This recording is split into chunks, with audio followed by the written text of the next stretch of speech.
Been quite long. The journey had been quite interesting, and I hope that there's a little Sankey that is muttered or sung sometimes. That in the journey like this, you hope that you would help somebody along the way, and I would like to believe that in all my involvement in public life in Trinidad and Tobago, that they were beneficiaries to what I was engaged in, because I can tell you, I have been the beneficiary of what those who went before did in laying a foundation. Public policy brought me through a fairly comfortable life in this nation. I'm the first person in my family to have gone to a secondary school. And when I compare that with my grandchildren's opportunities, I'm proud of this nation. Today is the anniversary of my retirement, and knock wood, praise God, I am still in good physical condition, in good health, and I think that is a blessing that I could have hoped for, not much more than that. But I still see myself as having some element of responsibility to share with my fellow citizens what I have imbibed, what I have impacted, and to address wherever they might still have some need for knowledge of my stewardship. I can still talk to that. And that is why I'm here with you today, to talk to the last year coming from me, and to hear from you what you think my views might be on some of the things that have attracted your attention and the national attention. So the format I would like to use today is that I would speak to you a little bit about some of the issues that I am moved by, and then field questions from you or comments from you as we further the discussion. I have no limit in width as to the subject matter that you want to raise, and we're not pressed for time, hopefully. And hopefully at the end of it, I can clarify, I can add, I can express, and we might be better off for it in the end. I made a few notes just to make sure that I keep it tight. I want to say at the very onset something that a former prime minister had said before. I can't remember the time and condition when he said it, what moved him to say it, but we heard it. Former Prime Minister Patrick Manning had said, Trinidad and Tobago is a very difficult country to govern. I have governed this country for almost 10 years, and I can tell you that statement is a profound statement. I've heard from people that Dr. Williams himself had said that, but I want to associate with that. And given the fact that you may be interested in the period in which we are most focused at this time, I would say not only is the country a difficult place and population to manage, but this period, this decade, or the years surrounding this decade have been and continue to be challenging times. And those are two positions that I want to put as the foundation of any position I take with you today. And therefore, you may ask, what exactly are our priorities? Why is it that this period is different and challenging? What makes it different and challenging? For me in Trinidad and Tobago, I think that what we grew up on, the challenges, have not left us. In fact, some of the journeys that we have made, we are being asked to travel those same courses again, especially in our relationship with people outside our border. I have a book downstairs in my library, which it's a book of the history of mankind by a Dutch writer called Van Loon. I got that book as a prize when I wrote O-levels in Bishop's Tobago. I won the history prize, and that book was the prize. It carries the school logo, and it's autographed by my teacher, who happened to have been the mother of the last Attorney General. And that book set me on a path right up to today, where I became and remain a student of history. And when I entered serious politics in this country in 1974, when I joined the PNM, coming from NJAC, the PNM, as you know, was formed and led by an outstanding historian, Dr. Eric Williams. And I fed on a lot of his writings, his sayings, his work. And eventually, today, I can talk to you as a former prime minister of this country, in the country that Dr. Williams helped fashion, and history is still examining us as we are examining history as it's being made. You know, a lot of things have been happening in public policy in the last year, in the last 6 months, in the last 3 months for Trinidad and Tobago. And all of it, I would say, are reflections and continuation of global changes that we have been impacted by ever since we were here. The issues that our government, our country, have been called upon to deal with in the last few months are issues of imperialism versus colonialism. Those are the two issues that we have been asked to deal with. And they're not new. Going way back, as far back as you want to go in history, you will find that there have been nations that sought to dominate the world as they knew it. You want to go back to Genghis Khan, you want to go back to Alexander the Great, you want to go back to Nero in Rome, you want to go to Hitler, you want to go to the British Empire, of which we were a part, you want to go to the United States, which is now telling the world that we are the greatest now, the number one. That is history. You young people who are in front of me here, most of you have no idea how we are positioned in the geopolitics of today. And therefore you are easily influenced and lied to by people in office who are unprepared or unwilling to confront the issues of the nation. This is an era, whether it's abroad or in Trinidad and Tobago, where politicians have seen the virtues of lying to the population.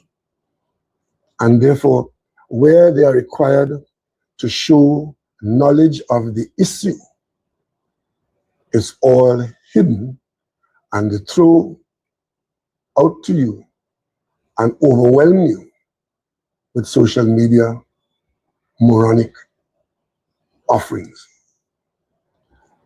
I'm older than all of you here, and I'm older than most people in this country. But the period when I grew up, I was in 4th form in high school when the Vietnam War started. You ever heard of the Vietnam War? You know how it started? It started by an American ship called the Maddox, going kind of a little bit provokingly close to a coastline. And the people there responded by trying to push it out. The ship was attacked. That was sufficient to open the door for the Vietnam War. But one ship wasn't enough to sell the case at home.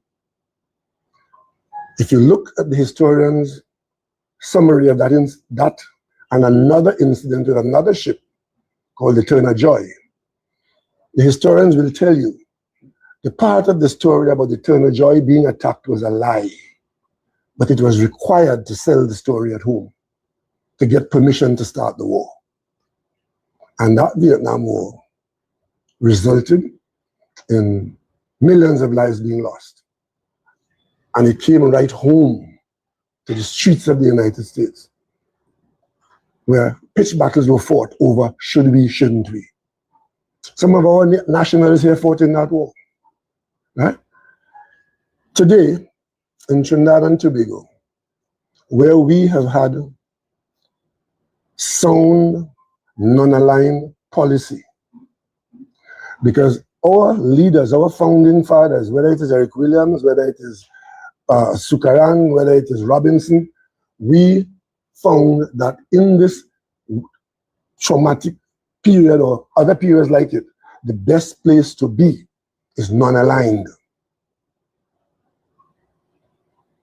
And when we were not aligned, we could have dealt with and be respected by anybody, anywhere in the world.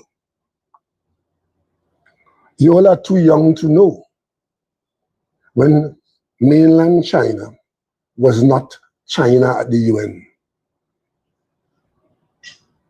It was the people in Taiwan who had the seat.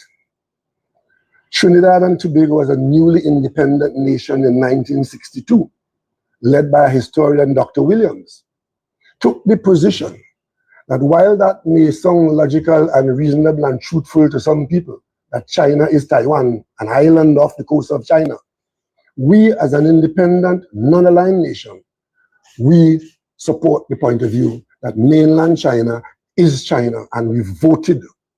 When 75 countries voted at the UN to kick out Taiwan and replace Taiwan with China, Trinidad and Tobago voted in support of China. The Chinese government recognized that to this day and hold Trinidad and Tobago in very high esteem, because as a small island independent nation, we could have taken that action. 34 nations led by the United States did not vote in favor of that. That's history. Today, China has moved from one of the poorest countries in the world, 1 billion people, where they had famine during my lifetime in China, fought a war against the Western allies in Korea. But because we've taken a principled position in the beginning, at the end of the day, we maintain our self-respect, we preserve our sovereignty, and we are respected by the rest of the world. There are those who would ask us to have nothing to do with China, or demand that we have nothing to do with China. But how could we, in today's world where China is the country, the second largest economy in the world, of the 10 largest banks in the world, the first 4 are Chinese banks. How could we want the benefit of being a participant in the world's economy where we signed on to the WTO, which has replaced the GATT, and we are no longer in the mercantile system as a British colony tied to only the British economy? How could we take advice from people telling us they don't want us to have anything to do with China? And that is what a Prime Minister of Trinidad and Tobago has to face. I faced it. But I protected the people in this country by staying with the principle of non-alignment that took us from 1962 to 2025. That's the principle. The same principle that Basil Pandey followed, that Robinson followed, that Chambers followed. Today, this country has made a dramatic change in dealing with our position of non-alignment in a turbulent world. And that is why you could see the Trinidad and Tobago Prime Minister getting up and her government finding it necessary to express support for the United States attack on Iran. Where did that come from? Where did that come from? And that's not a singular accident. On the troublesome matter of Palestine, again, you people are too young to know when the Palestinians used terror, hijacked. There was a time every morning, the news was which plane was hijacked. You go on a plane anywhere in the world, you could expect to be brought down by hijackers. Palestinians were fighting for their homeland. And Trinidad and Tobago, they're non-aligned, as we were, talking to all who are in the world, at the UN and elsewhere, voting resolution after resolution on this matter. Our position has been, I don't know what it is now, but our position has been that the solution to this problem is a two-state solution where Israel has the right to exist and the Palestinians ought to be allowed to have their homeland in the context that we support people determining, as Tobago is saying now, you should determine our future. We should determine our future, not others. And where the Palestinian issue is, Trinidad and Tobago's foreign policy has always been that we support the two-state situation. And like Dr. Williams' situation with mainland China being found to be correct in the end, we believe that someday in the end, our policy will prevail. Our support for that policy will prevail because we see no other reasonable outcome. Genocide is not a good outcome. Ethnic cleansing is not a good outcome. So when the government of Trinidad and Tobago today says, I support your policy, which policy? You supporting genocide in Palestine? You supporting ethnic cleansing in Palestine? We're too stupid to understand what's going on. The door at Rafah is closed. You won't let people through. They're hungry, they're starving, they have nowhere to live. You close the door at Rafah. But when you chase away 1 million people in 1 week from their home, you open the door at Rafah. Meaning, we're chasing you out. That's called ethnic cleansing. That is happening today.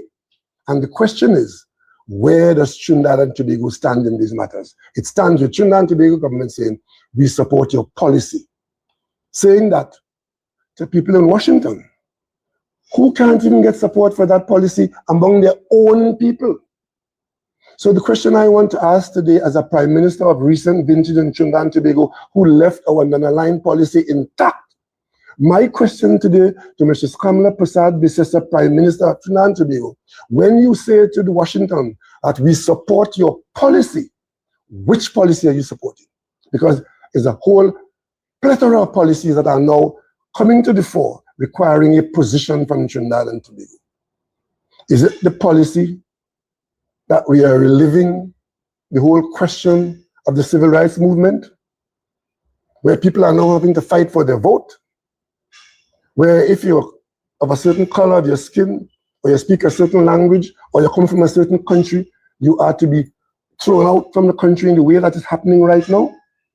We have 275,000 people in the United States from Trinidad and Tobago. Which policy do you support?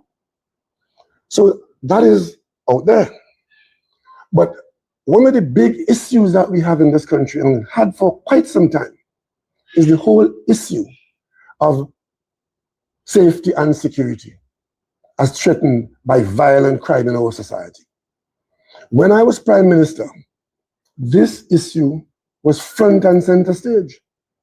Of course, for the opposition, it was red meat and political platform to talk about crime.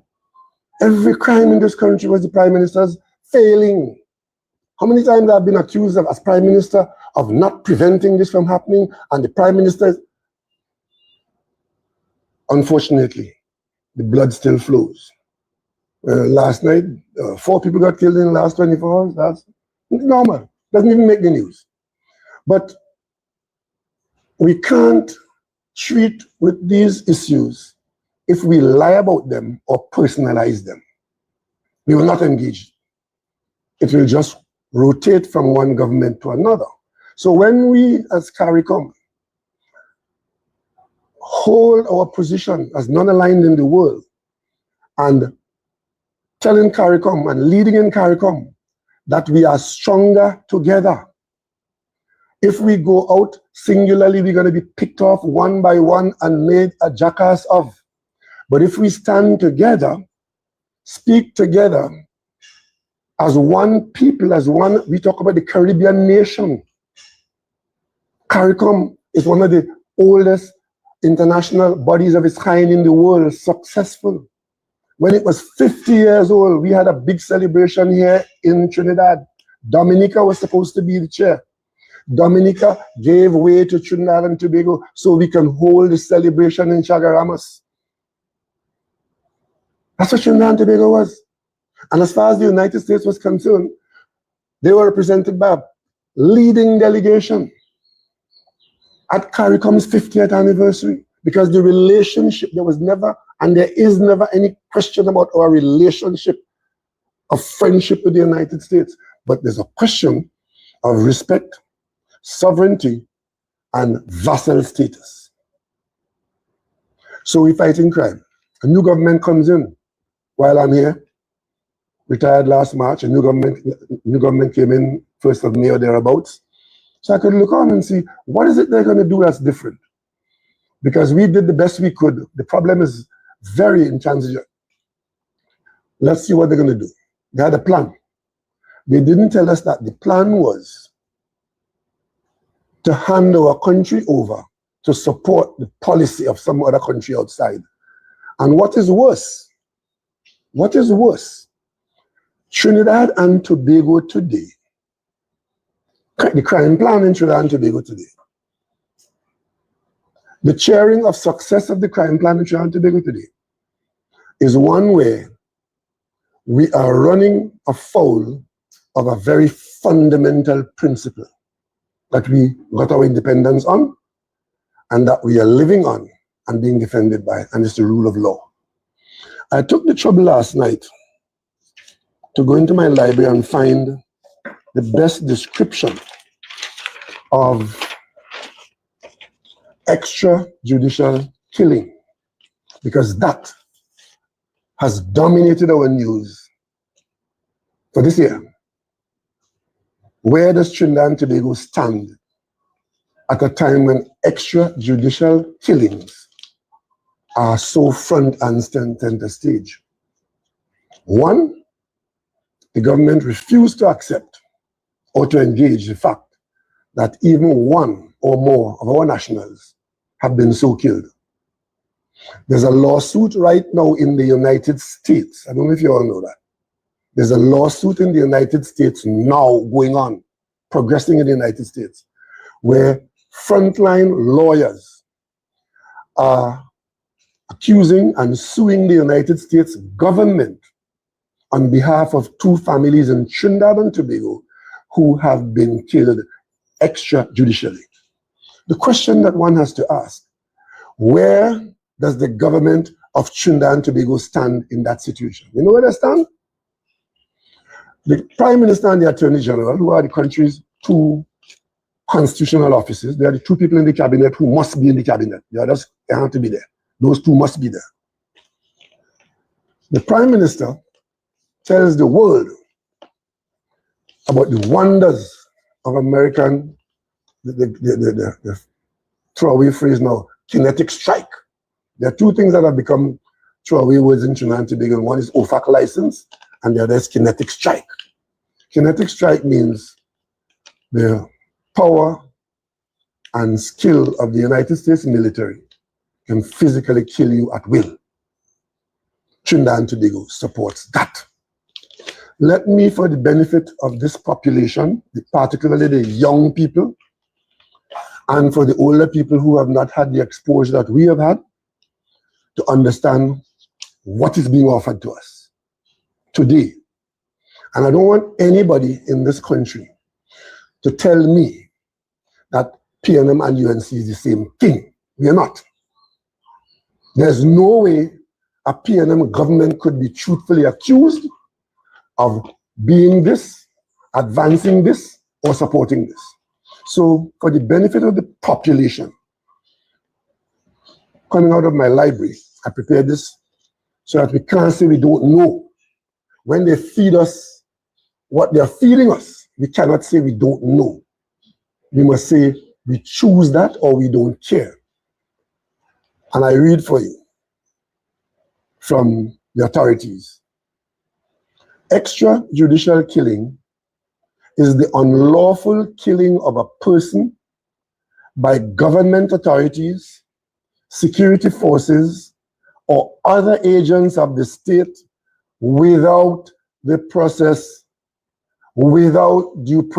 of law. I want to repeat that for the benefit of the citizens of Trinidad and Tobago. Extrajudicial killing is the unlawful killing of a person by government authorities, security forces, or other agents of the state without due process of law. That forms no part of the policy of the governments of Trinidad and Tobago up until recently. It goes on to say, it excludes the framework of the judicial system. It occurs without a fair trial, without legal judgment or proper legal procedures. That is what prevails today. So when our Prime Minister says, I support your policy, and praise the American military for killing people on suspicion, without a shred of evidence being presented to justify what has been done, and turn their back on our citizens who have been killed in that way. This is what we are now advancing as our policy to the world. It goes on to say, it violates fundamental right to life, the principle of the rule of law, and it elevates suspicion above the tested evidence in every situation. Suspicion is good enough to strike kinetically. Suspicion is good enough to disregard the judicial system. Suspicion is good enough to disregard the fundamental principle, doesn't matter how heinous the crime, that you're innocent until proven guilty. The government of Trinidad and Tobago has now subscribed to that as our policy. That is the crime policy for Trinidad and Tobago. And we will learn that it is usually accompanied by, and Trinidad and Tobago, listen to this, it is usually accompanied by 1, political repression, 2, armed conflict, and 3, attempts to silence dissent. Those are 3 of the conditions that are associated with extrajudicial killing when it becomes policy of a state. Now, we are not inventing this. Around the world, a number of states had experimented with that. But international bodies in the civil law area have condemned it as unacceptable in a society that gives due cognizance to the rule of law. And the United Nations have condemned it. But Trinidad and Tobago has picked it up to please who? And has taken that as, that is our crime policy. So today, there are questions being asked about foreign military people in our country, questions not being answered, being lied to about their arrival, being lied to about their purpose. And let me just take this moment here now to tell you something. How many of you have been looking on at what has been happening in the Middle East. The United States has attacked Iran.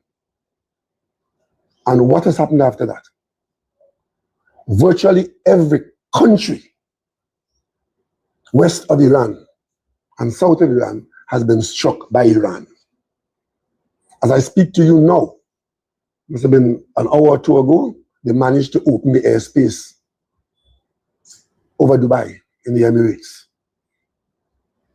Biggest, largest airport in the world couldn't open because Iran is firing missiles there. And let me just say something to Trinidad and Tobago.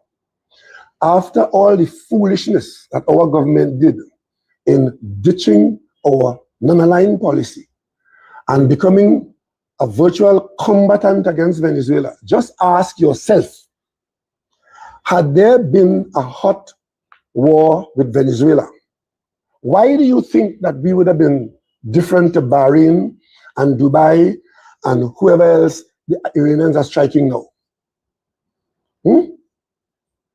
Tell me. Most of those countries didn't attack Iran. None of them had been seen and been called as combatants when Iran was being attacked. But when the battle started, Iran struck everybody. That is where the UNC government had placed Trinidad and Tobago. If the United States had to be so aggressive in actually carrying on a fight with Venezuela, where the Venezuelan military was engaged to respond and retaliate, Trinidad and Tobago was in the firing line. Is only good luck from God the Trini. Why they managed to settle what they came to Venezuela to settle and did not involve Venezuela retaliating the way Iran is retaliating now. We were right there in the firing line because that radar, which is now being picked up to be taken out, they said it was brought here for us to find people in the Mang and in the sea and so on. It was a piece of equipment on wheels. It was on wheels because it is to be mobile, because you expect it to be a target when you use it. And having described us in the most disgraceful way as a country, when you tell us that you are doing certain things for certain purpose, all of a sudden, this government justifies its abandonment of our fundamental principles. It justifies putting us in harm's way. It justifies converting us into a vassal state by saying we are getting the benefit in a fight against narco-terrorists. It's all about fighting narco-terrorists, a phrase that has been developed elsewhere for other purposes. That is a tool for political maneuvering. That phrase, narco-terrorism, that they're pushing in your face now to justify all that they're doing, which is not answering questions, not telling you what they're going to do, not telling you who's doing it, and can't tell you what benefit we get from it. Because if we get such great benefit that 42% of murders have gone down because of the US being here on radar, why are they going? Don't you want to get to zero? But the original objective, the political maneuvering, has been successful. So they don't need us anymore. But when they needed it, they didn't care if we ended up like Bahrain, like Oman, like the people who now having missiles rained at them, simply because they are in the wrong place at the wrong time supporting the wrong thing. That is what our government did to us. So I don't want anybody telling me that the PNM and the UNC is the same thing. Because we, the PNM, celebrated 70 years last, whenever, I don't know whichever day it was, because my colleagues didn't invite me. But I could find out the time, right? I ran the PNM for 15 years, 5 years in opposition, 10 years in government, won 2 general elections. And the PNM is celebrating 70 years as a political party in this country, and I had to hear about it, but I'll deal with that later on. Anyway, we in the PNM never put this country in that situation. We prided ourselves in being a small island nation, a pillar and stalwart in CARICOM, highly respected at the United Nations. We chaired the United Nations last year. We were the president of the United Nations General Assembly last year. We were on the verge of pushing forward to go for a second time for a seat on the Security Council. We served there once before. We were just about to open our campaign. This government says yes, they will continue. But who is going to vote for Trinidad and Tobago at the United Nations when we have demonstrated that we have no opinion of our own and that we are simply a mouthpiece for others? And we sacrifice decades of successful non-aligned foreign policy. For what? For what? I don't know. Maybe it's worth it. But until the price is paid, I don't know. What I do know for a fact is that we have sacrificed our international image, our decades of growth from year 1 to year 63 as an independent nation, and we've sacrificed our commitment to CARICOM, where we were the voice of CARICOM saying, we are stronger together. But don't feel too bad. This is not the first CARICOM Prime Minister who were invited to do that. It's the first one from Trinidad and Tobago that agreed. But other CARICOM Prime Ministers have faced similar pressures, similar invitations. In CARICOM, you still have people in CARICOM who have their own decision, support Taiwan as China. They get a benefit and they go along, and we can survive with differences in the international geopolitics. We must survive. It is when you commit, to one side or the other, or one side against another, that is what limits your options. At the same time, Trinidad and Tobago and other Caribbean countries are being told about the horrors of communism and not to go anywhere near communist, because Trinidad and Tobago has very good relations with communist China. As a matter of fact, for decades, the general secretary of our party would be invited to go and see what the Chinese do at the annual or biennial meeting, and they will go. One or two of our young people will go for the experience, but we have never advocated communism as a policy of our government here as against democracy. We've never. To know and to see communism close up doesn't mean that we are going to become communists. And interestingly enough, you again are too young to know this. Up until 2000, when the WTO came into full force and full swing, the competition between nations is always there, and it was there. China has something called most favored nation status with the United States. With the United States. There was a US ambassador here. Every time he spoke to me, he almost broke into tears, complaining about Trinidad and Tobago's relationship with China. And I had to remind him, you have China as having with you most favored nation status. That has to do with trade. It has to do with finance. It has to do with everything.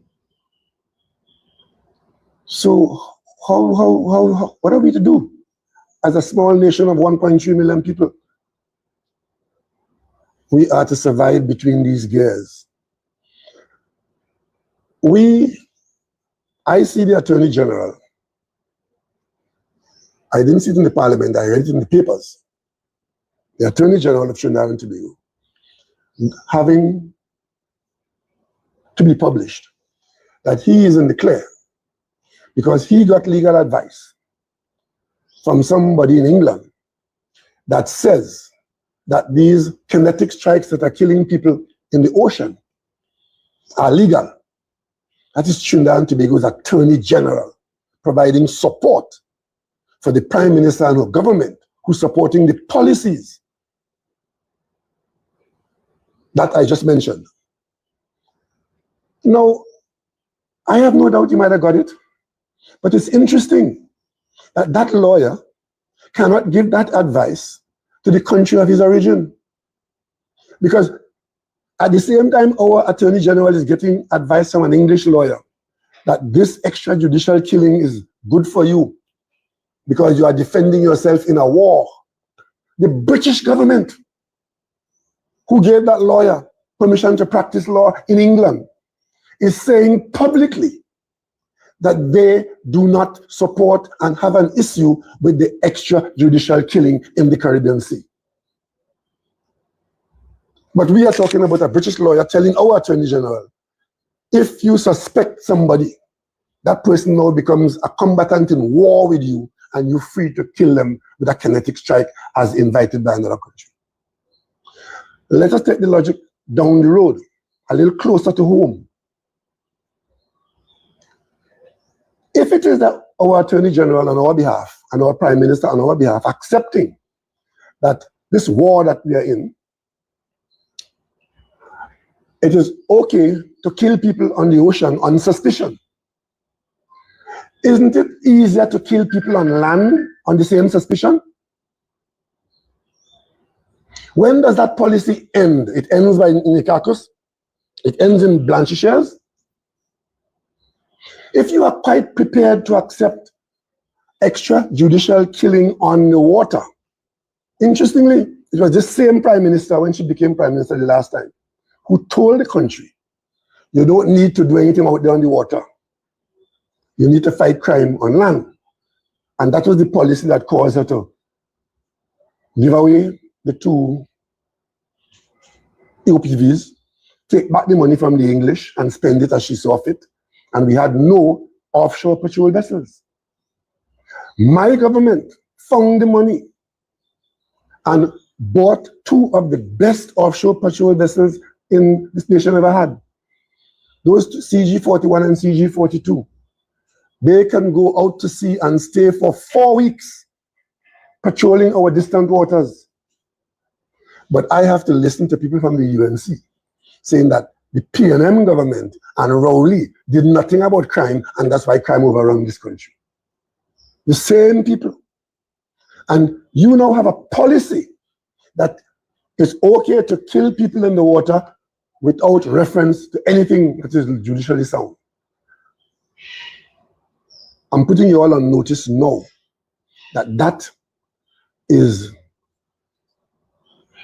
a clear inducement for our security services to kill people on land. And you know who know that? You know who know that? The United States. Because when I was Prime Minister, they approached me, threatening me with the Leahy Act for named police officers who, to them, they had information, if they are to be believed, where our local police officers had been killing people extrajudicially.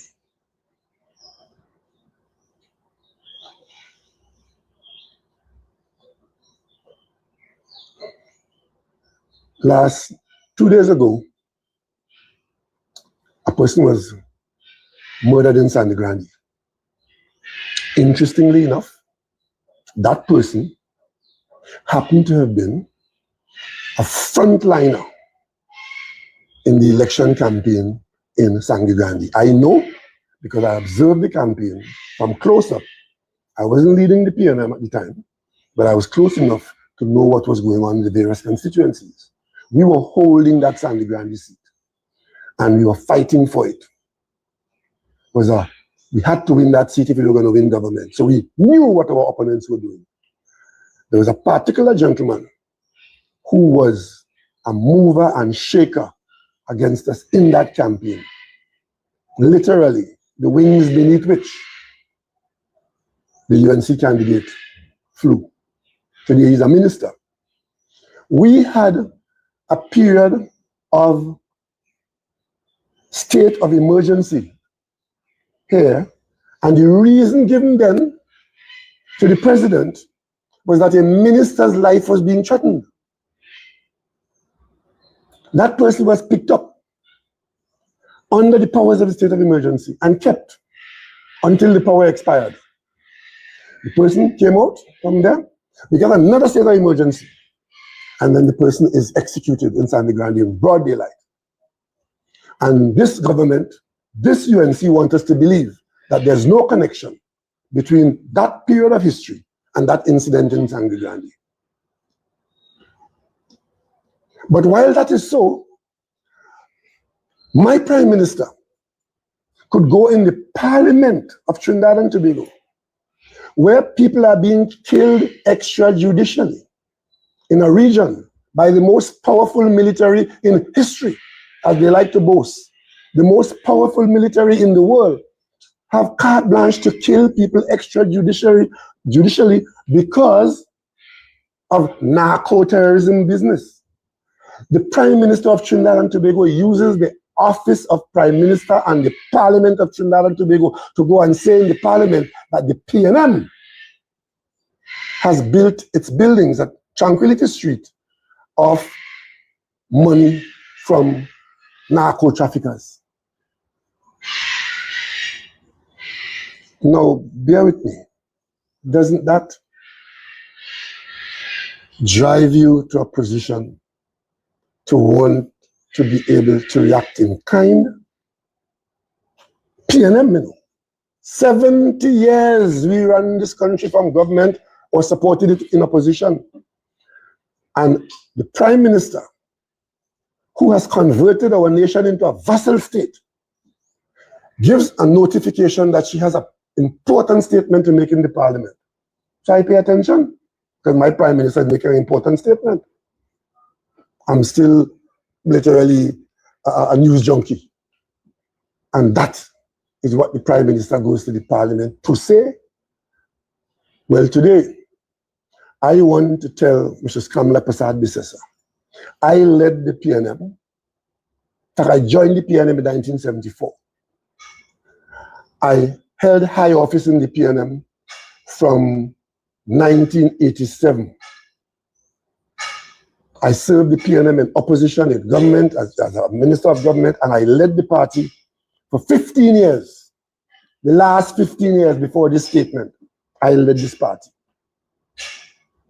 And today, when the Prime Minister of Trinidad and Tobago goes to the Parliament and says that work that took place in Balizé House under my stewardship was funded by narco-terrorists, I want to say to Mrs. Kamala Persad-Bissessar today, I told this country before that you're a jammet, and today, if they can't come in front of me and show me an iota of evidence to support that allegation, I say again that we are unfortunate to have a jammet as the Prime Minister of Trinidad and Tobago, because only a jammet will do something like that, make a statement like that, and not be able to provide a modicum of proof or truth to support it. You would go inside the Parliament and say that, and accusing the PNM of pedophilia. You support the policies of Washington. Are you supporting the Epstein files being hidden? Devant Mirage, a former colleague of mine in the Parliament, a minister of government in this country, left here and he went to Canada. He's now in Canada. When the issue of human trafficking came to the fore in Trinidad and Tobago, Devant Mirage left Canada, came to Trinidad, sat down with the Trinidad and Tobago Police Service and gave them testimony in an affidavit about his first-hand knowledge about colleague of his who engaged in human trafficking in the UNC, in the government of Trinidad and Tobago. And he told the police that Mrs. Persad-Bissessar knows about it because she was told about it. You know what she did? You know what she did? She didn't allow the accused to run for election because he might lose on this issue. So she took him out, gave him a Senate position, and make him a minister of government in my country. So here you have a minister of government on testimony to the police, and I hope and I suspect that there's a police investigation going on this matter. And rather than address that, being buried somewhere in the police service, you come into parliament to put on Hansard without a shred of evidence. Because they don't have to have any evidence, they just say so. I was in Australia battling and struggling to get those 2 ferries for Tobago, the APT James and the Buku Reef, to put up a link between Trinidad and Tobago. Because the money was available in a new program in Australia, we were the first to borrow money from that program to buy CG41 and CG42. You know what Mrs. Prasad Bissasan and Wade Mark did as UNC under her tutelage?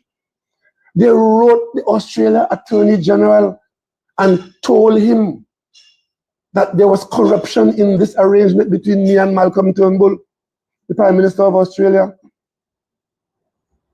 And that was after they had written to the Australia opposition making the same kind of allegation. But that's not new. That's not new. When Patrick Manning government went out in full public, inviting people to come and bid for the OPVs, and the British firm won it, an Australian firm was in the running, a German firm was in the running, the British firm won it. They wrote the British Serious Crime Office and made allegations against Patrick Manning, saying that there was corruption between Manning and his government and Vosper Thornycroft to build those 2 vessels. Not a shred of evidence. That's what the UNC has been doing and has been doing, and now they come talking about pedophilia and narco trafficking. And what do you think outsiders will say?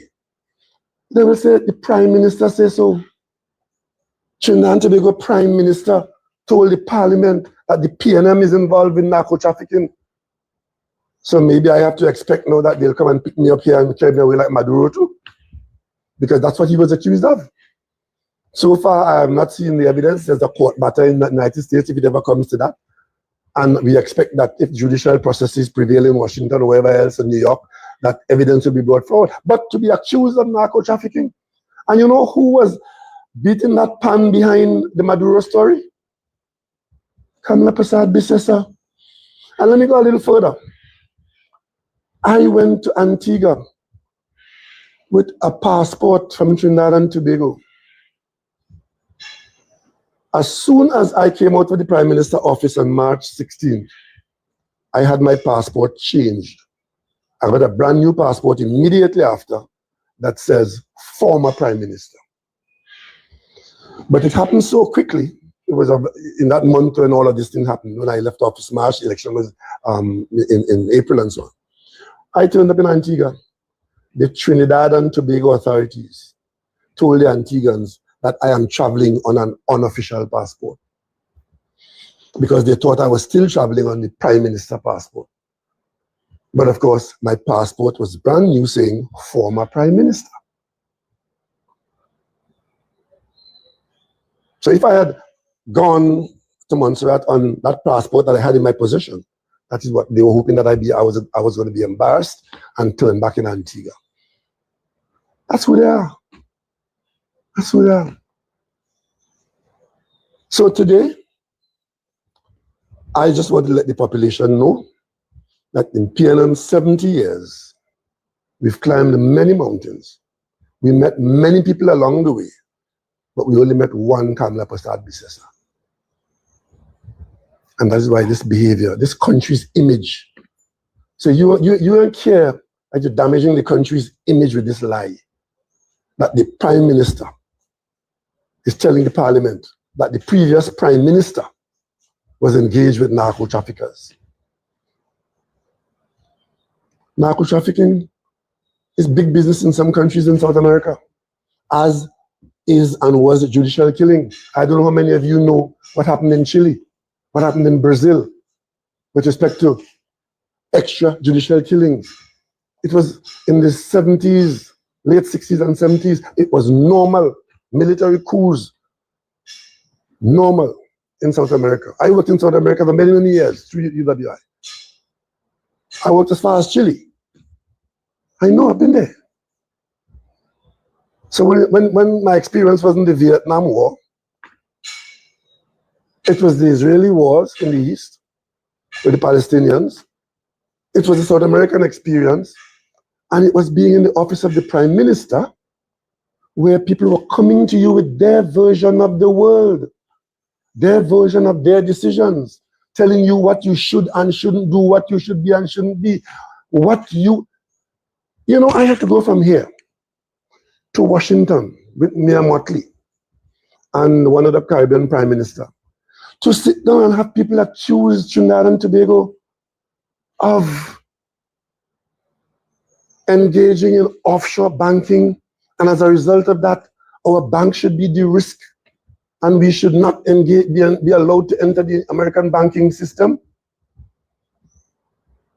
Because there are some people in the world who believe that money to be made from offshore banking should only be made by a certain class of people. It's okay to have offshore banking in islands in Europe, in the islands in the Caribbean. But even if we were involved in offshore banking, they were coming to tell us, no, we should be penalized for that. You all don't know what your leaders have to do to defend you, you know. I could tell you, during COVID, there was a Caribbean country that did not have, I think they only had 2 of those machines that people use. When you reached the point of requiring you are a high dependency patient. You all might have heard that phrase during COVID. We had quite a few of those machines, and we had a special hospital doing that also. But this country only had 2 of those machines. An outstanding citizen of that country abroad bought 6 and sent it home to her country. And was stopped in the airport and said, so you can't have that. Take it back. That's the world we live in. You all would have seen where we couldn't get a vaccine. We had money. We paid for vaccine in a UN program, paid up front. And when the vaccines became available, you couldn't get one. Of course, our opposition friends made mass with that. Rowley, I'm getting no vaccine, Rowley. And when we got the vaccine, they accused us of giving people nothing to kill them. They want investigation. That's one of the things that I have not seen yet. I haven't seen the investigation that were promised into COVID and all the things that happened during COVID. We had 65 lawsuits, cost $15 million with them fighting us over COVID. Today, looking back 1 year later, and the last point I want to make is this.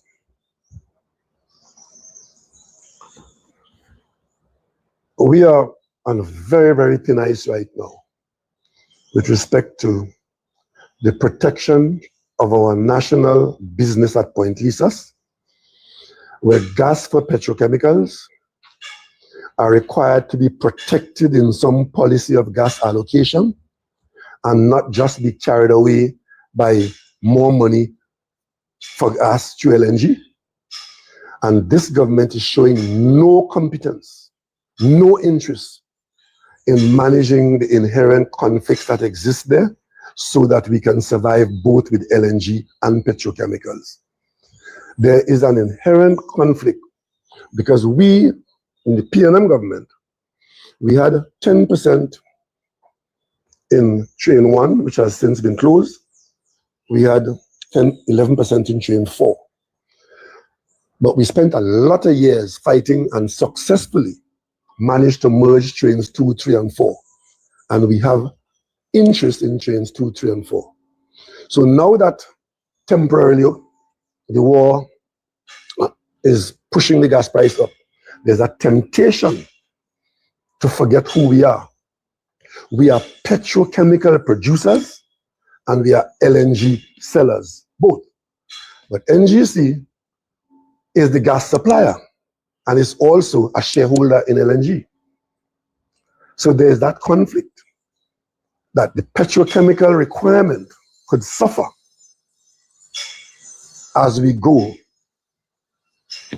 too heavily to try to capture maximum on LNG in this period of international conflict. The government must show competence and have the strength to put things in place so that when it's all said and done, our petrochemical sector can survive and our LNG sector can also survive. If we do what they did with Nutrien and mishandle it, Nutrien will be the first of many. As I speak to you now, you wouldn't hear this from the government. Most of our methanol plants are not functioning because of gas issues. And if at this time, government plays the fool with pricing and government plays the fool through NGC not being properly managed, we could end up with Nutrien being accompanied by others. You wouldn't hear that from the government. They will tell you everything is fine, like they told us before in 2014. That it wasn't gas curtailment. They told us it was maintenance that was going on. And when the maintenance was over, we'll go back to producing gas at the level of 4 BCF per day.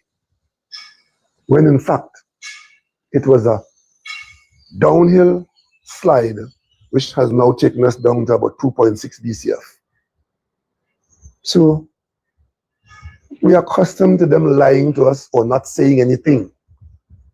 When I was Prime Minister, all of you, except you little young ones, would know that the PLM Prime Minister was always in front of the media. Good days and bad days, I was in front of the media. After cabinet, I was in front of the media. Big issues, I come from abroad, I call a press conference at the airport, meet you all at the airport. If it was too late and you had gone to bed already, I meet you the next day. And you would ask me all kinds of questions because I took responsibility. A prime minister of a country must take responsibility for the situation. You can't be allowed to evade it and hope that it goes away or be pushed away by the next issue. And you sending out tweets of policy, dramatic policy changes. You can't ask the prime minister a question. Is there a question that anybody in the media wanted to ask me in the years that I was prime minister they couldn't ask me? Is there a question that was to be asked? I have had press conferences that last an hour and a half, sometimes almost 2 hours, at Whitehall, at the center. When we had the COVID challenges, I was in front of the media every single day, while my staff was in the courthouse, fighting to keep you alive. Today we have a prime minister who is happier running abroad to shake somebody's hand and don't want to come in front of the local media so you can question them. And these are the people who came into office on the rubric of accountability and transparency, and you can't talk to them. Ministers invoking standing orders in the parliament. They put a criminal in the parliament chair as speaker, and he ruling that you can't ask the prime minister questions that are supplemental. I was prime minister, and when prime minister question time come, that was one of the times when the population was advising on a number of things because the opposition would question me and question me and question me, and I stood there until the time expired. I've never run one day from prime minister question time. One day I went down to Mayaro to visit the flood that was taking place in Mafikeng. I got stuck down there, my vehicle was late. I missed prime minister question time. Then they killed me when I came to the parliament for being late. And one other time, I was in Tobago, and the flight didn't come as it was planned, and I had to miss prime minister question time, and they carry on, and then see them in government today, invoking standing order on behalf of the speaker. Right? He decides that you cannot ask the prime minister supplemental questions. So you know what that means? When you ask the prime minister a question under the standing order of prime minister question time, what you have done, you've given the prime minister an opportunity to make a statement, because you can't ask any further questions. So he has converted prime minister question time to prime minister statement time. So the prime minister could come down and say all kind of foolishness, hide and duck and lie, and you can't ask a second question because the speaker, but they say birds of a feather flock together. So these are the issues that I wanted to raise up front. And now if you have any questions, you can talk about them. But just give me a moment to bring some water, please. Yes. Dr. Rowley, just wondering, given all you've said, So my first question to you is, a year now, you retired, the first sitting prime minister to retire from office as a whole. Do you have any regrets having done so? None whatsoever.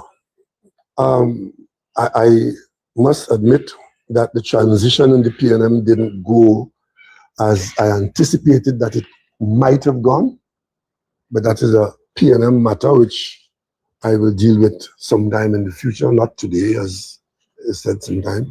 But in terms of the decision to retire, I made that decision in 2020, and I spoke about it publicly on the night of the 2020 election.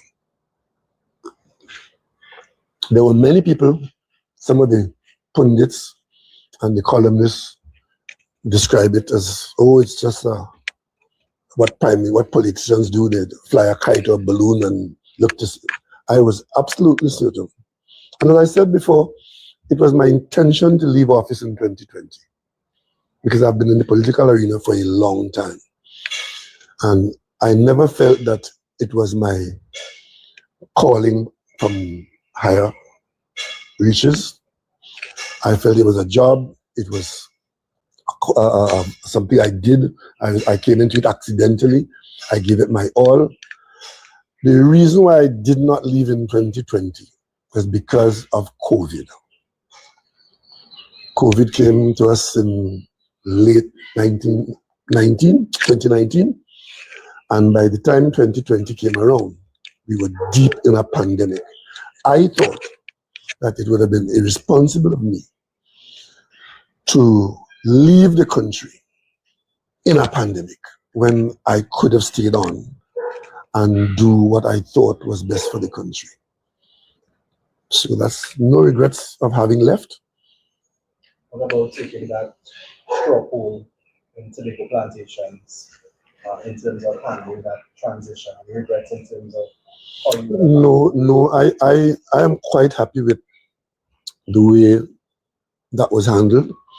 But it was a gamble. I expected a certain kind of response. I didn't get that response. Once the poll itself went fine. You were there when I came out and addressed you, and I told you we met and we had a secret ballot. And before the ballot, we committed to supporting whoever had the majority, and therefore we have a leader. Well, up to that point, everything went fine. But I mean, less well-cemented buildings have collapsed. But I will deal with that at a later date, at another time, and I'm sure there are other people dealing with it too, because we are in opposition. I don't know that that's what got us there, maybe. But the bottom line is, the PNM, 70 years, and I'm sure the PNM can do another 70 years. Are you, Dr. Rowley, are you, as a former prime minister, leader of the PNM, as you said, for the length of time that you served as a leader of the PNM, are you happy with the present leadership of the PNM today? Let's put it this way, Joel. If I was not happy, I wouldn't be talking to you about that. That's a Balize house. Because I asked the question because... It's a good question, but I am not going to pontificate on that with you in this way. If I am to express that view, I'll express it voluntarily at another time in another place. Are you also, because you spoke about a number of things, including the present situation, concerning the government's position, I think in reference to the Shield of the Americans Summit, hosted by the US President and the Prime Minister of having been there, expressing support for that and so on. Do you think that the government presently would have had another alternative in light of the circumstances the government has spoken about in terms of dealing with, as you had said, the word terrorism or other issues? I have always maintained publicly, from the Prime Minister's position and others, that decision making, especially public sector decision making, is always one of many options. There's no singular way in managing in the political arena. there are options. We chose certain options. We might have been criticized for those options. Our level of success might have been diminished or dismissed by others. A new government come in. They don't have to do what we did. They are free to take other options under the understanding that those options are going to bring greater benefits. When I look at this shield of the Americas, what I see is a table, a head table with the United States president and basically employees to shine this shield. I mentioned the Vietnam War the other day, a while ago. Again, when the discussions were going to take place, I think it was in Paris, to bring an end to the Vietnam War, where the United States and the Viet Cong would have met to discuss the war. For months, they couldn't have the meeting because they couldn't agree on the shape of the table. Because things like this, where you sit at the table is important. When I watch my partners at this place, what I saw was a head at a table and other people standing around. This doesn't tell me that there's any understanding that we are here, at least pretending to have some mutual respect. And for me, what was most important is not who was there, is who wasn't there. Mexico wasn't there. Brazil wasn't there. Uruguay wasn't there. Canada wasn't there. Barbados wasn't there. That was important to me. Because you see, when I went to the Summit of the Americas in Los Angeles, CARICOM sat with the President of the United States in a working lunch to work out the same issues and to work on the same issues that you see being mentioned here in this shield. When you see, what are we going to do under this shield? You will see it's about security, it's about narco trafficking, it's about training. All those things are already in place. They're already in place. They have been in place. The question of how effective they have been, how much more you can become intensified. It's about equipment, right? Those things are in place. You would have seen me as Trinidad and Tobago's Prime Minister meeting with the head of the US Exim Bank. Why? Because we were trying to get equipment for Trinidad and Tobago. And after many efforts of trying to get equipment, it turned out that we had to buy our own equipment. As bad as the problem is, nobody giving you the equipment that you need. So we went to the Exim Bank, and you did see Rita Jo come to Trinidad and Tobago. She visited. That was part of the whole process of trying to get the equipment that we need. And she put in place, through this government of my administration, a $500 million window. Question to the government: are you taking that up?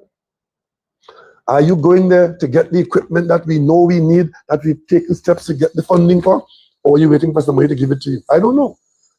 So part of this dual charter and signing on to the ACCC, if you have to believe what the US President and the War Secretary is saying, is that this means that the countries who signed on are now going to go harder, that's the term they use, harder against these cartels, agree to use lethal force, and I think the President would have said, just point them out to us and we will deal with them.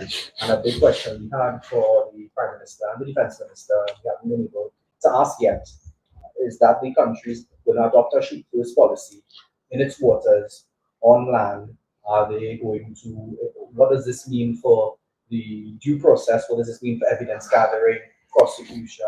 And that is precisely, it is in the context of what you have just asked. That is precisely why I took time out in the earlier part of this conversation to dwell on this issue of the government of Trinidad and Tobago from the mouth of the Prime Minister saying, I support your policy. And the policy that is being supported is one of acting outside of the judicial process. And don't fool yourself. Our Prime Minister made statements to that effect before the Secretary of War talked about that. Who said kill them violently? Who told our Coast Guard here before this thing blew up the way it blew up to shoot? Well, I can't remember the exact words, but literally take no prisoners, blow them out the water. Right? And it all ties into a conversation inside the country about emptying the matic. That is the approach. You start here to empty the matic. Yeah? Till now, what you're asking, will we continue to do what has been done in our name? And the answer is, that is what the government has said. And the government is quite happy with suspicion. So if you are a fisherman anywhere around this territory, Trinidad or Tobago, and the Coast Guard of Trinidad and Tobago decide to say that they suspect you are involved in narco trafficking, all they have to do is to wipe you out. And that is justified in the war against narco trafficking. They don't have to bring you in. They don't have to bring in any evidence. They suspect and they act. That is what we have signed on to. And to use your phrase, to go harder, the Secretary of whatever it's called, war, says they expect that those who sign on to the shield to go harder is to do more of it. To do more of it. Is that our crime plan? Because my party lost an election to a superior crime plan.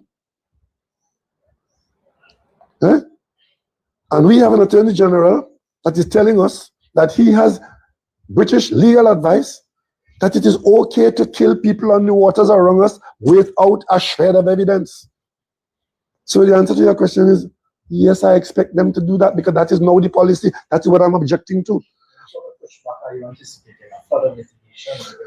No, what I expect to happen, if the population allows this to develop to its logical conclusion, is a destruction of our society and a damage to the standing of Trinidad and Tobago in the world. Because as we set out to deal with one problem, we have created another one. We have knowledge in the magnitude of this issue. We've been asking a lot of questions just to make sure that the population is fully aware and we have the truth out there. We've been told recently by the Defense Minister that a lot of the questions that we asked is in terms of national security, they can't answer them and they're legally bound to, and they're legally empowered to not answer us based on certain questions we're asking.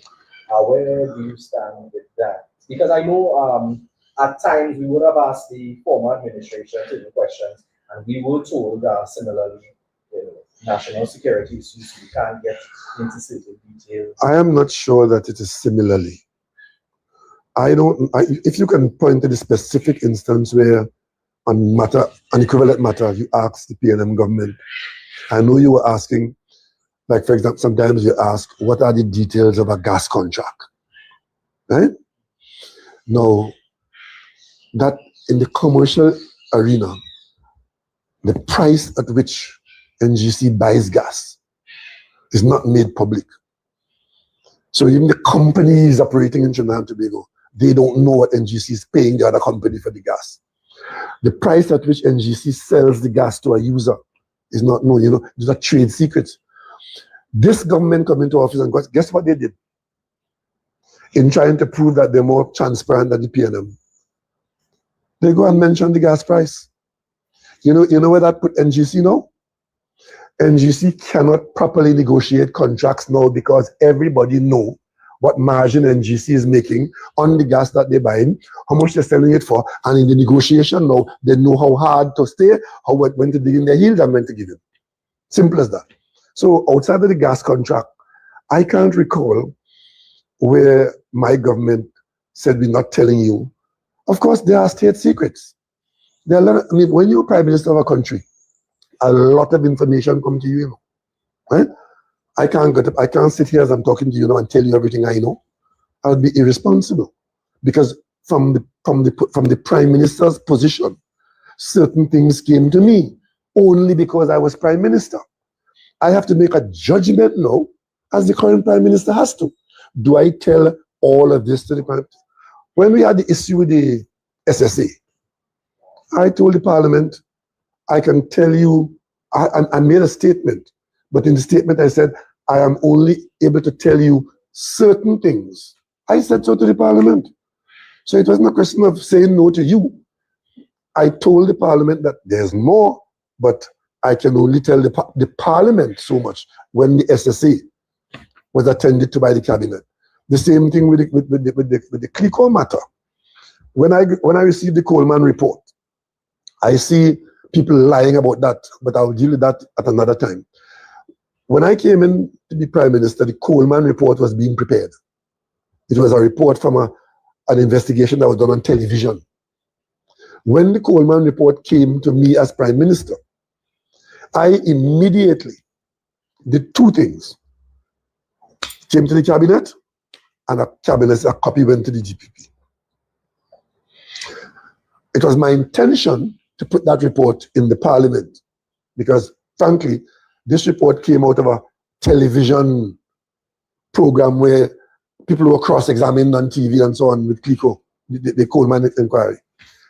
When I went to the Parliament, I immediately was advised by the DPP not to lay the report in Parliament, because if I do so, it will prevent criminal proceedings from being carried out against people who may have questions to answer.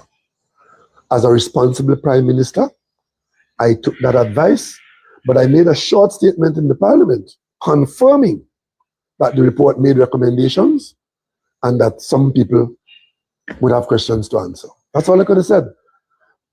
Now, after that, I see people being accusing me of hiding the report and hiding the report because the people involved were friends of the PNM and all kind of horse manure, right?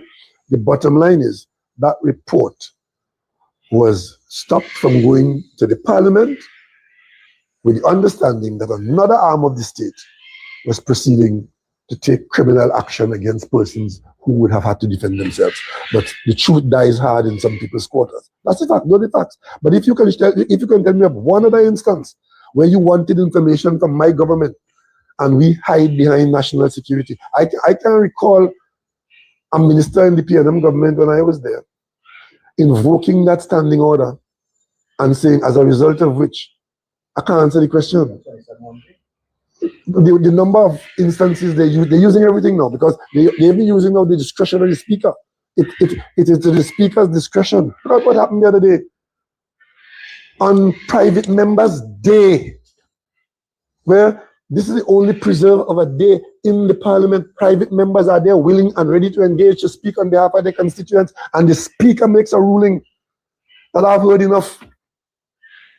And therefore the debate must end on a motion contrived by somebody else in the House, preventing members of Parliament from speaking.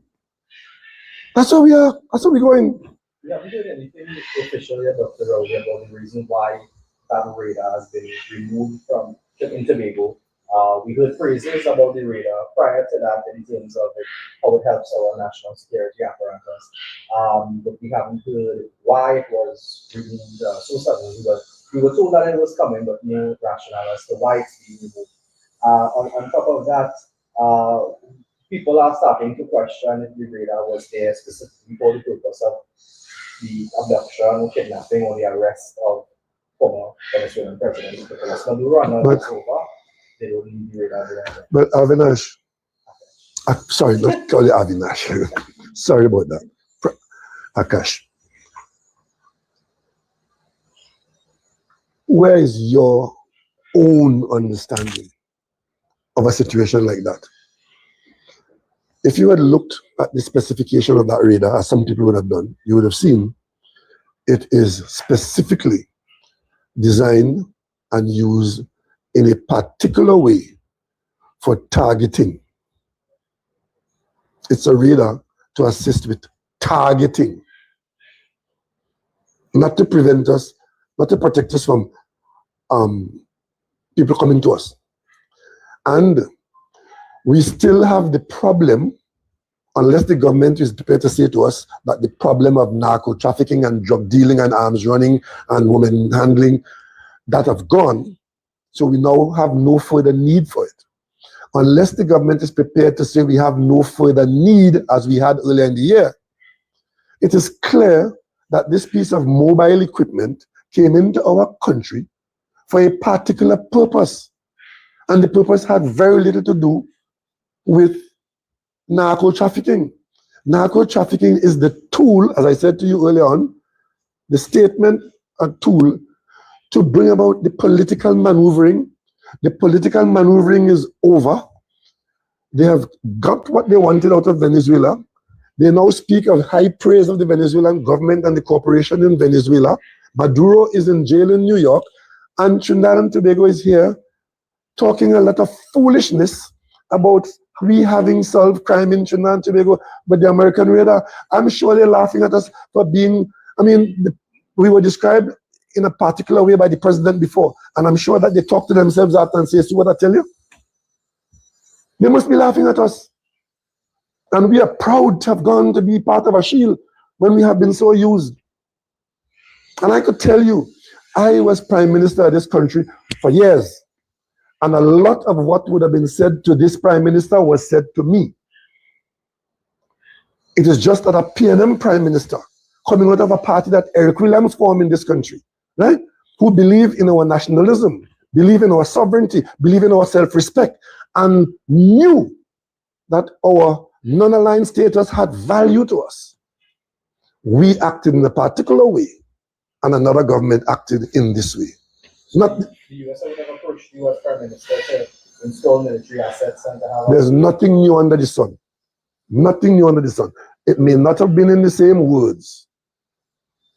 It may not have been by the same person, but we see the United States as an entity.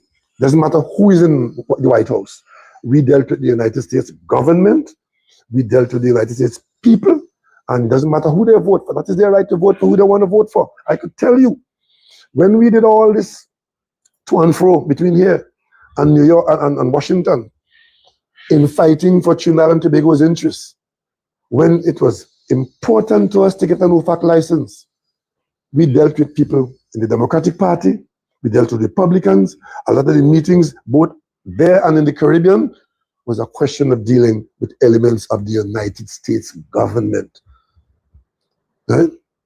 But you may recall, when I was Prime Minister in the first Trump administration, there was a meeting in Mar-a-Lago. I wasn't there, just because I wasn't invited. Barbados took the position that if Trinidad and Tobago is not invited, unfortunately, I will not be able to participate. And so this game has been going on for a long time. And the splintering of CARICOM had been people's objective a long time ago. We had to resist that. And our Prime Minister is not the first one who behaved like that. There were others. But we held CARICOM together because we genuinely believe that together we are stronger. Together we can be listened to. When the attempt was made, remember there was a time Europe gave Maduro 8 days to leave office? And Bolton was walking around with a notepad written in big bold, 15,000 Colombian troops for Venezuela. Remember that story? CARICOM beat a healthy trip to New York, to the office of the Secretary General of the United Nations. I was part of that delegation, authorized by CARICOM, myself, the Prime Minister of Barbados, and the Prime Minister of St. Kitts and Nevis. The three of us went to the United Nations because at that time, intervention in Venezuela was virtually a given. The Secretary General spoke in response to our intervention. CARICOM, not Trinidad and Tobago, CARICOM, but Trinidad and Tobago was in the leadership of that. And when the Secretary General spoke, saying that as far as the United Nations is concerned, the government of Venezuela is the Maduro government. That didn't please others, so it took a few years to get to another state with another Trinidad and Tobago Prime Minister, and they got joy. Dr. Rowley, this one. So now we are in a state of emergency.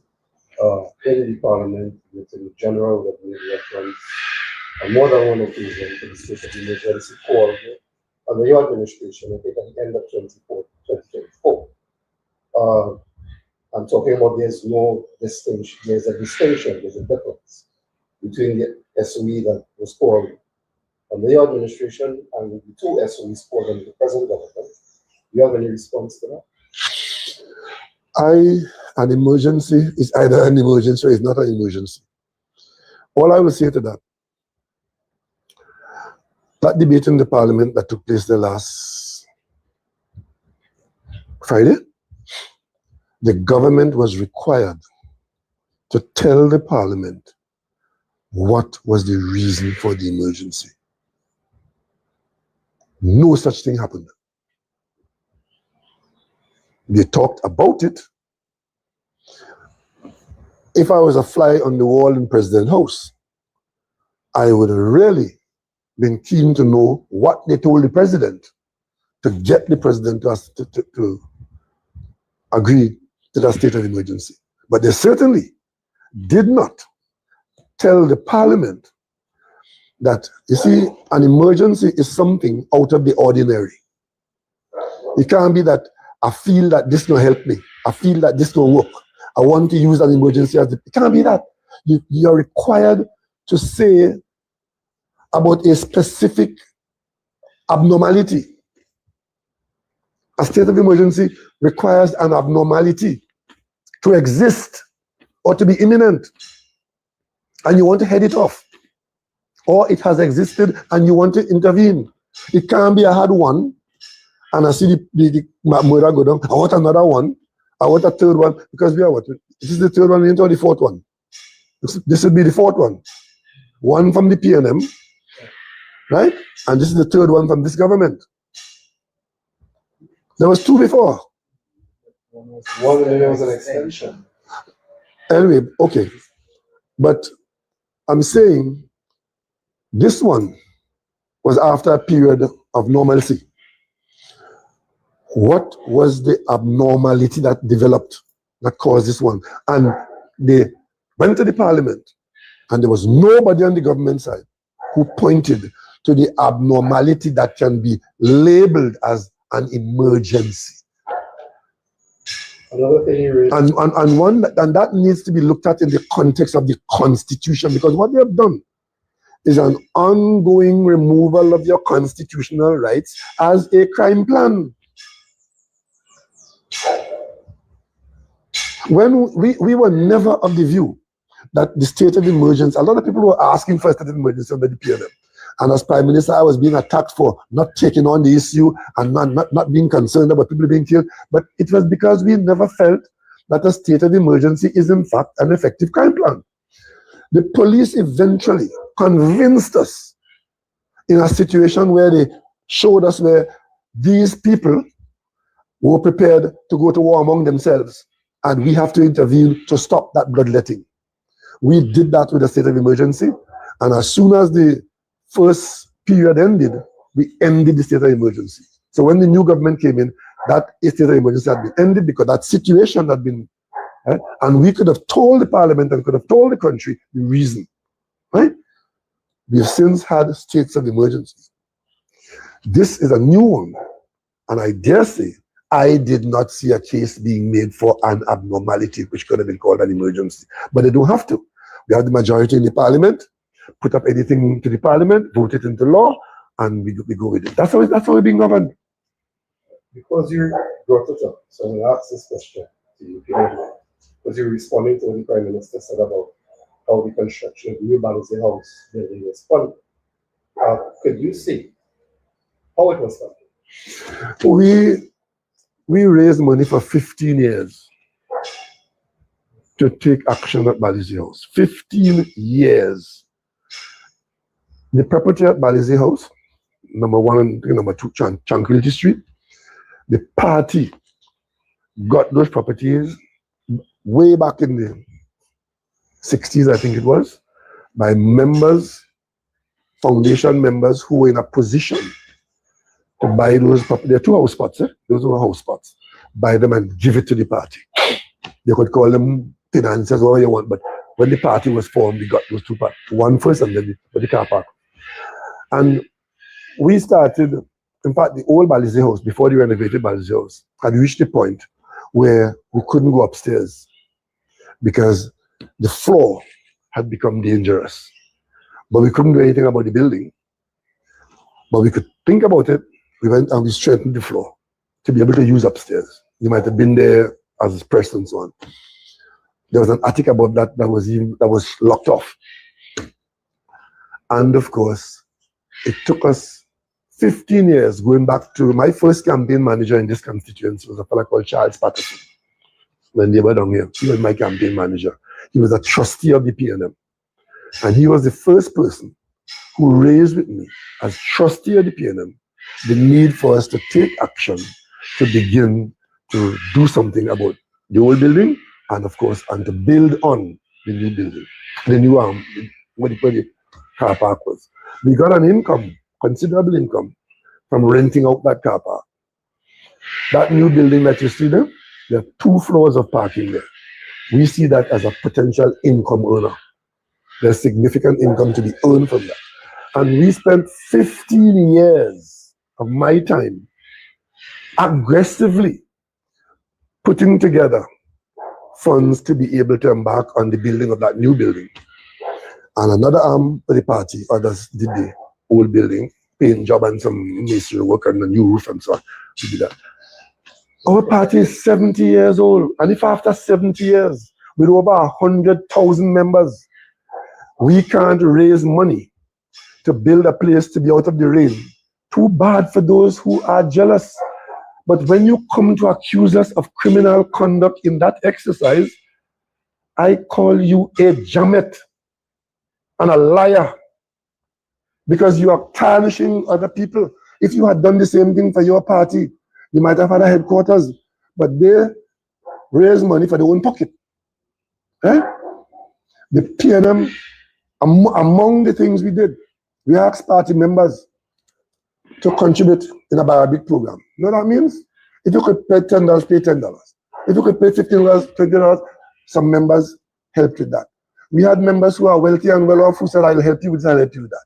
We raised money through getting permission from the Minister of Finance to raise $15 million by way of raffle. But to get the money, you had to go and sell the tickets. We did that, and we didn't do it in 1 year. There were a number of raffles we had. Right? So I am not going to be engaged with anybody who look at it and say, well, I wonder. And drug trafficking. Let me tell you something. When I became leader of the PNM in 2010, you know what I met in the first days of being PNM leader? I received a call from a major bank in Trinidad. The head of the bank called me to tell me that the PNM owes the bank $4 million.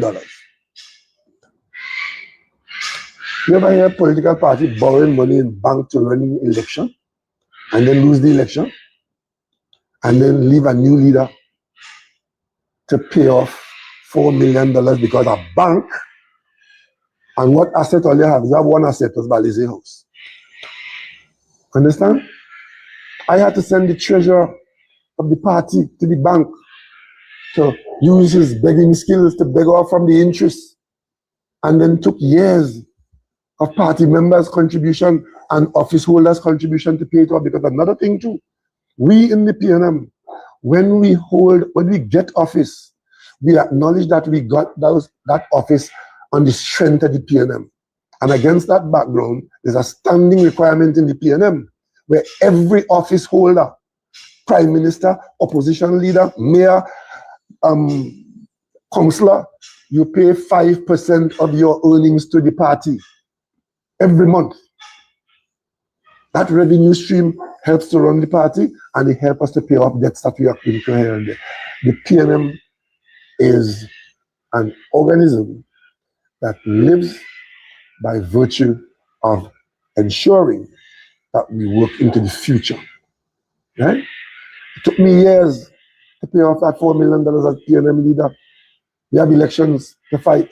You know any other political party in this country owe a bank for election money? One of my colleagues in a dire situation in the PNM, not under my stewardship, but under our stewardship, had provided a loan to the PNM of $1 million. Never got it back. So when you hear people talking about the PNM, they don't know anything about the PNM. And their members in their party should ask them, where are your headquarters? Where was your effort for the last 15 years to get a party headquarters?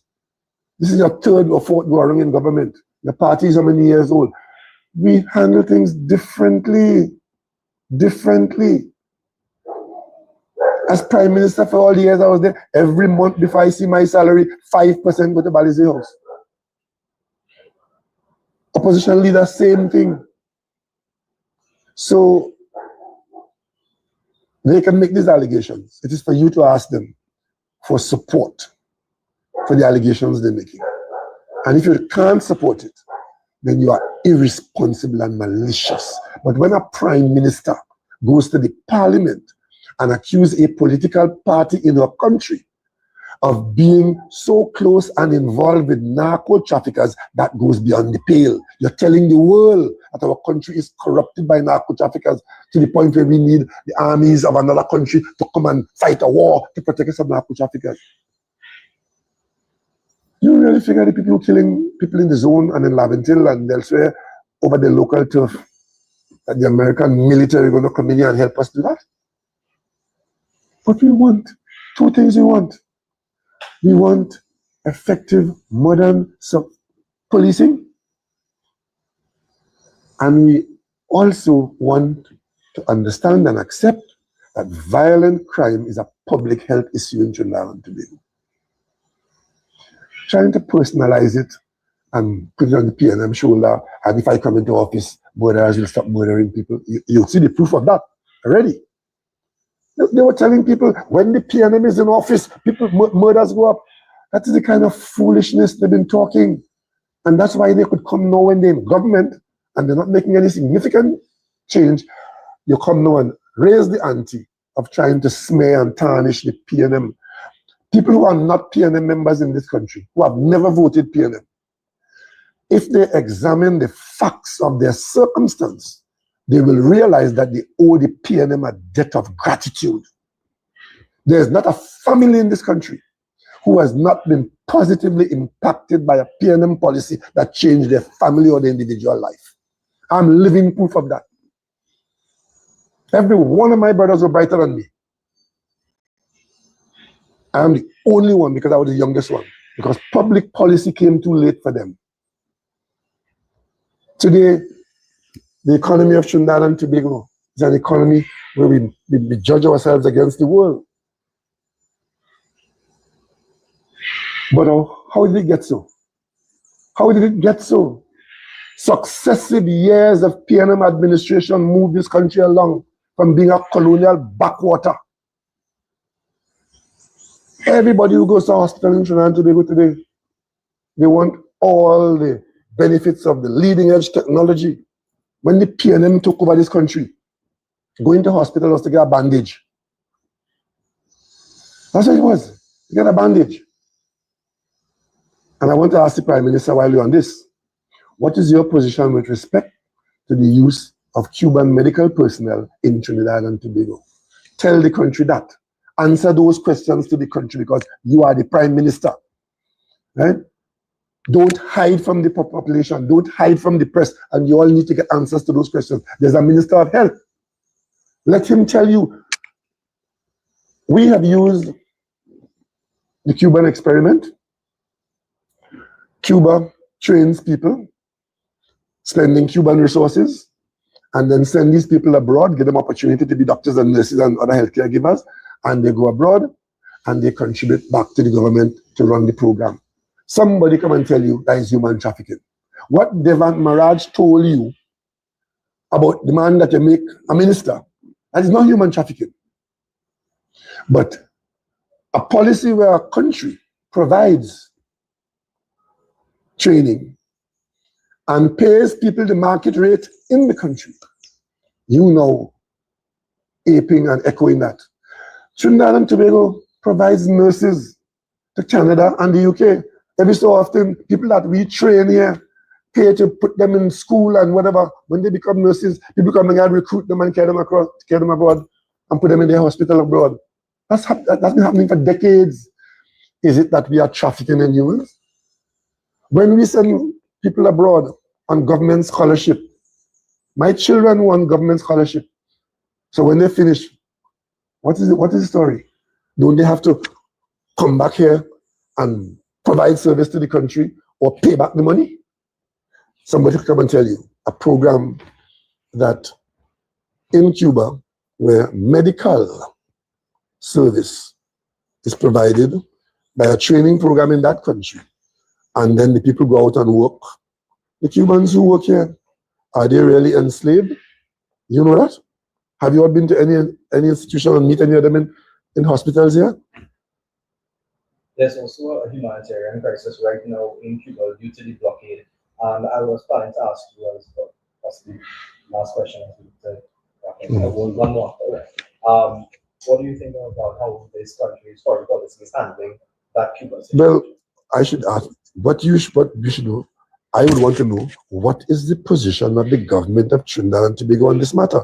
I, as a former Prime Minister of recent vintage, I signed on to a document of about a dozen former CARICOM Prime Ministers expressing our position from a humanitarian standpoint that what is happening there is inhumane.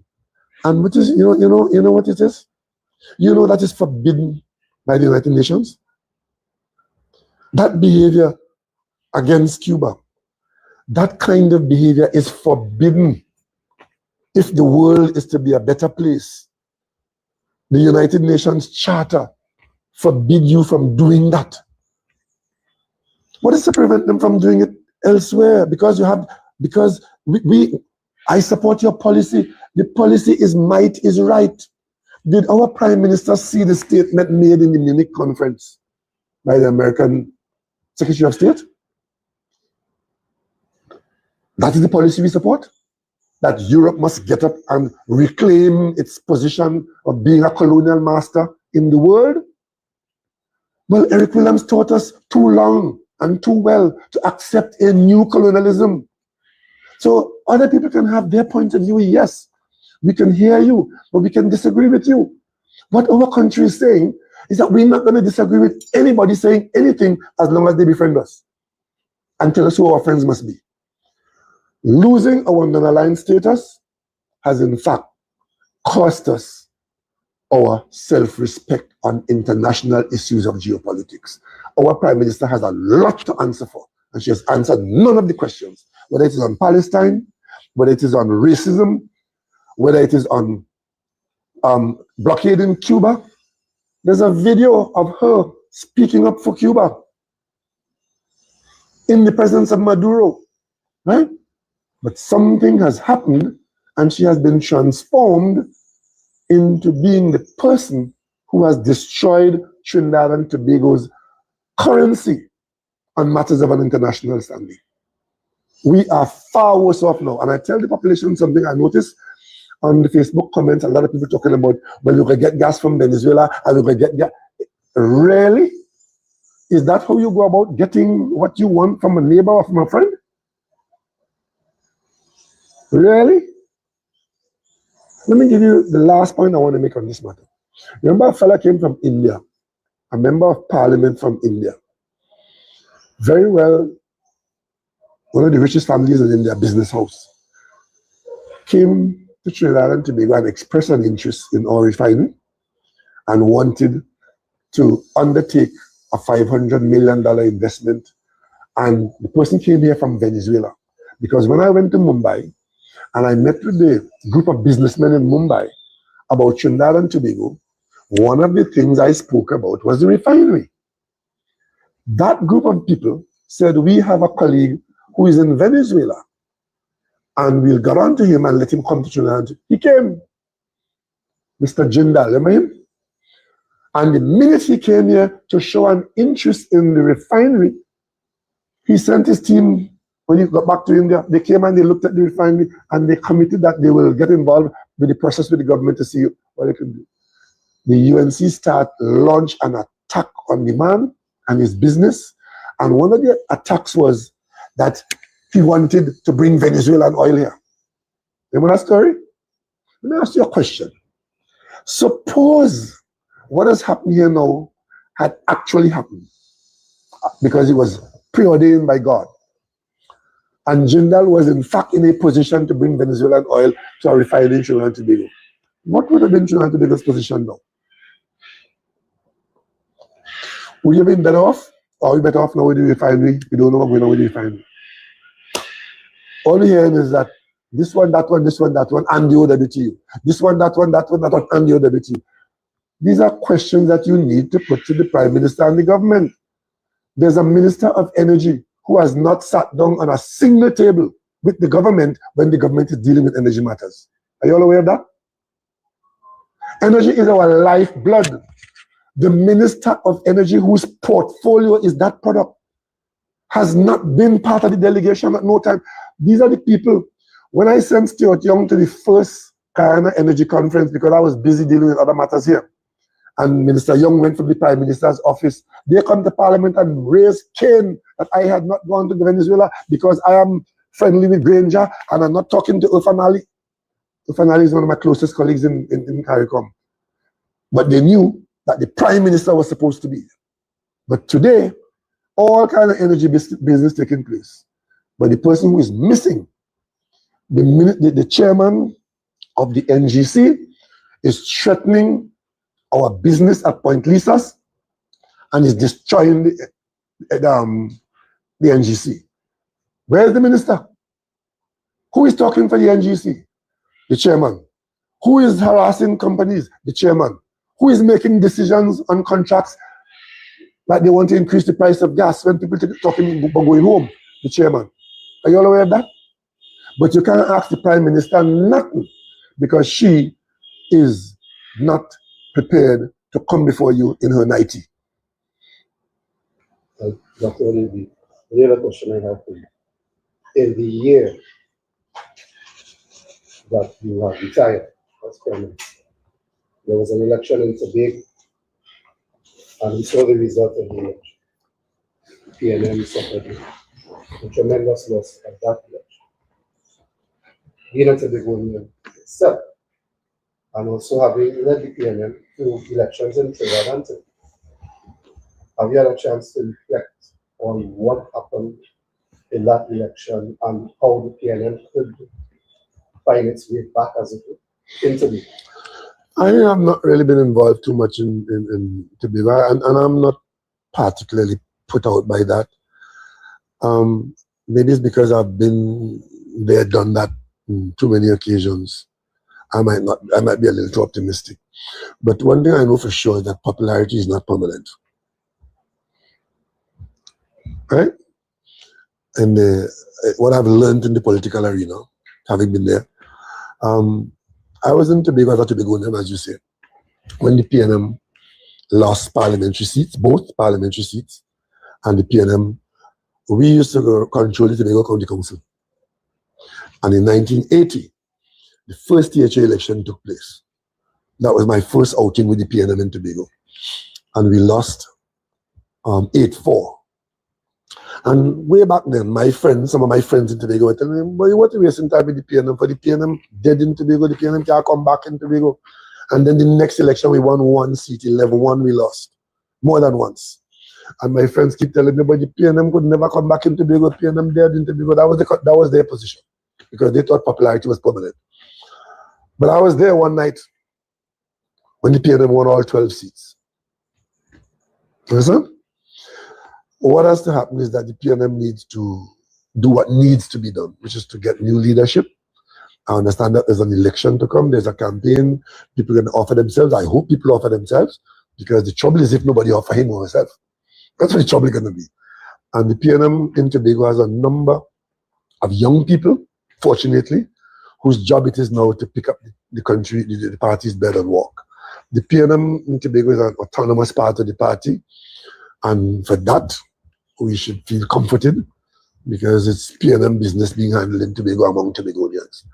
And I hope that they let the strength of the party prevail. If you're in opposition, you are in opposition. You have to justify being wanted in government. And to do so, you have to conduct yourself in a particular way. And the PNM has to demonstrate that it has what it takes to conduct itself, to be called back to service.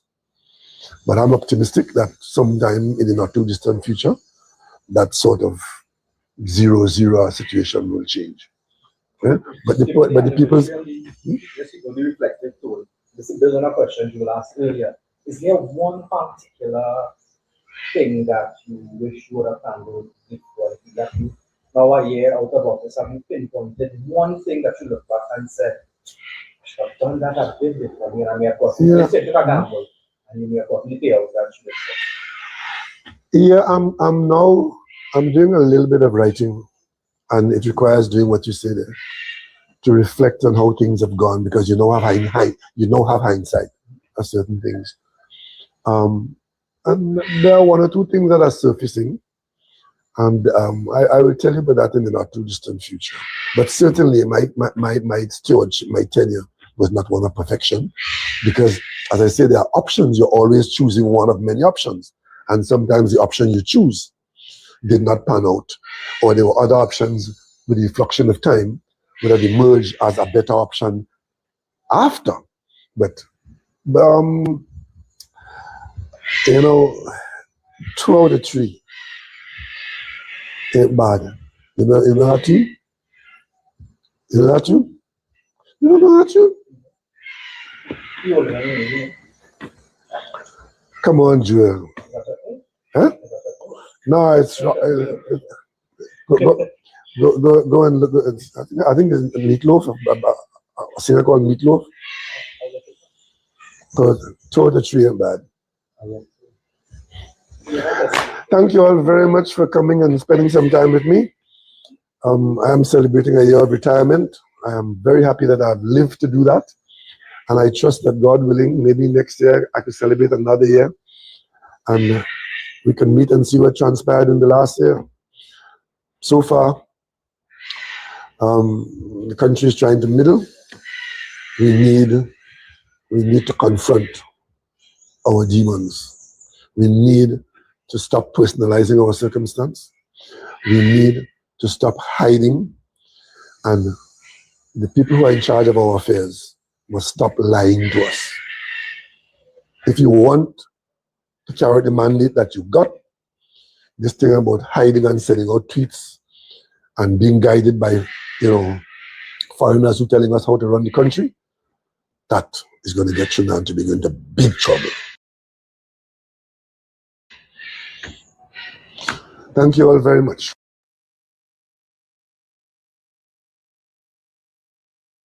Power, feel the power, power. DJ, touch it, bring it, baby.